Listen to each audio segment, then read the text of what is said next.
जी हाँ, तो हम जैसा मैंने आपसे वादा किया था कि हम आपको डल झील की सैर करवाएँगे, तो फिर हम अभी आ गए हैं डल झील पे।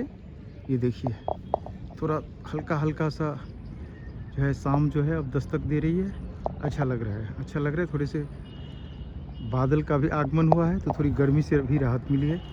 आज बहुत भयानक गर्मी थी यहाँ पे और हम आए थे एग्ज़िबिशन में, इस एग्ज़िबिशन में इस ये डल झील के बिल्कुल किनारे पे, यहीं पे G20 का समिट भी हुआ था।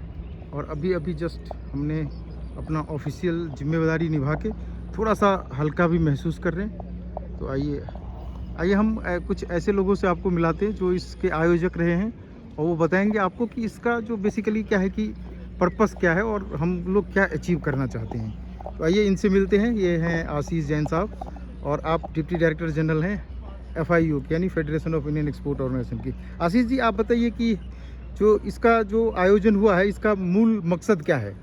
इसका मूल मकसद जम्मू एंड कश्मीर के आर्टिजन्स को, वीवर्स को, वुमेन एंटरप्रेन्योर्स को डोमेस्टिक से इंटरनेशनल लेकर जाना है।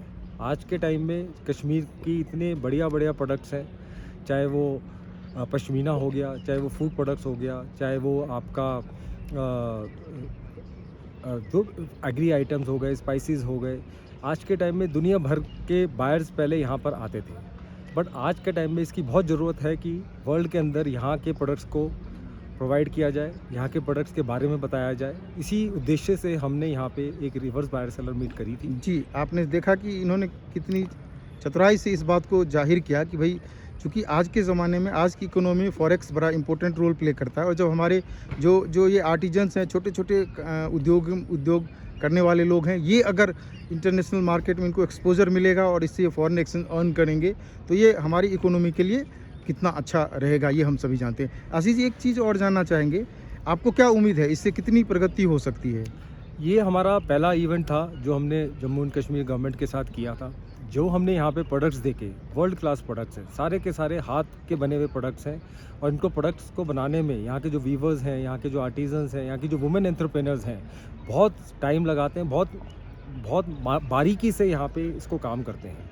हमने देखा कि इनके प्रोडक्ट्स बहुत वर्ल्ड क्लास हैं और इनके प्रोडक्ट्स इंटरनेशनल मार्केट्स में जा सकते हैं। हमने कुछ बायर्स जिन कंट्री से बुलाए, वो प्रोडक्ट्स ऑलरेडी यहाँ से इंपोर्ट कर रहे हैं और यहाँ पे लाके हम लोगों ने और प्रोडक्ट्स के बारे में उनको बताया, तो उनको ये जानकारी मिली कि यहाँ से हम और क्या प्रोडक्ट सोर्स कर सकते हैं। आने वाले टाइम में हम देखेंगे, गवर्नमेंट का भी, सेंट्रल गवर्नमेंट का भी टारगेट है कि जम्मू एंड कश्मीर के एक्सपोर्ट को 5 साल में डबल करना है। तो उसी उद्देश्य के साथ ये हमारा पहला कदम था और आने वाले टाइम के इससे ही जुड़ते हुए, इसको आगे कंटिन्यूएशन में एक चेन के साथ लगाते हुए हम इसको आगे बढ़ेंगे। जी, एक और आखिरी सवाल, इसकी पुनरावृत्ति होती रहेगी क्या? ज़रूर होती रहेगी। ये हमारा एक कंटिन्यूअस प्रोसेस है। अभी हम स्टेट गवर्नमेंट के साथ बात कर रहे हैं, उनके साथ मिलके हम लोग यहाँ पे और इस तरह के इवेंट, एक्सपोज और क्या कहते हैं, इस तरह के प्रोग्राम्स करेंगे। एक जो चीज़ निकल के आई, यहाँ के जो आर्टिजन्स हैं, यहाँ के जो वीवर्स हैं, इनको इंटरनेशनल ट्रेड के बारे में बताना बहुत ज़रूरी है, क्योंकि इंटरनेशनल ट्रेड में सिर्फ एक प्रोडक्ट के बारे में ही पूरी वो एक वन साइड है।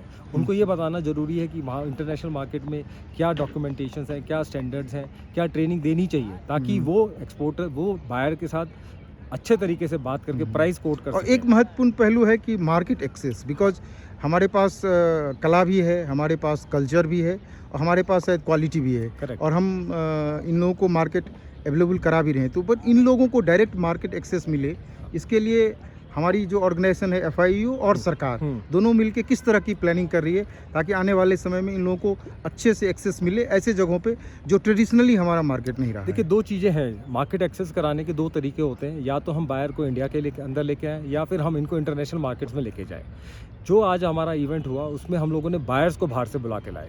ये पहले, आज के टाइम में ये किसी भी मर्चेंट ट्रेडर को प्रोडक्ट देते थे। हमारा उद्देश्य ये था कि मर्चेंट ट्रेडर को ना देके सीधा डायरेक्टली जो बायर है उनको एक्सपोर्ट करें। तो यही हमने बायर्स को यहाँ पे बुलाया, बायर्स के साथ इंटरेक्शन कराई और इसी के लिए हम लोगों ने ये इवेंट किया और इससे इनको बहुत फ़ायदा हुआ। ये बायर से मिले, बायर की रिक्वायरमेंट को समझा। और दूसरी बात, हमने बात करी है कि हम इनको एज ए ग्रुप को इंटरनेशनल मार्केट्स में जो बड़े शोज़ हैं, वहाँ पे हम एज ए ग्रुप लेकर जाएंगे, ताकि उनको भी पता लगे कि वहाँ का क्या कल्चर है, वहाँ की क्या रिक्वायरमेंट है।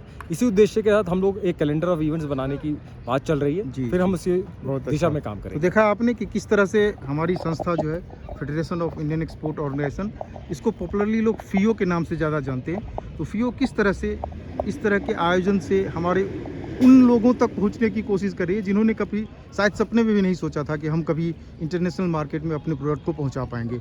ये हमारा भी यही अभिप्राय है और हमारी कोशिश भी यही है, और सरकार भी शायद इसी दिशा में आगे बढ़ रही है। तो आइए हम सब मिलकर भारत को एक ऐसी इकोनॉमी बनाएं जो सबके लिए सुगम हो, सुदृढ़ हो और मजबूती के साथ हम विश्व पटल पर खड़े हो सकें। Thank you so much.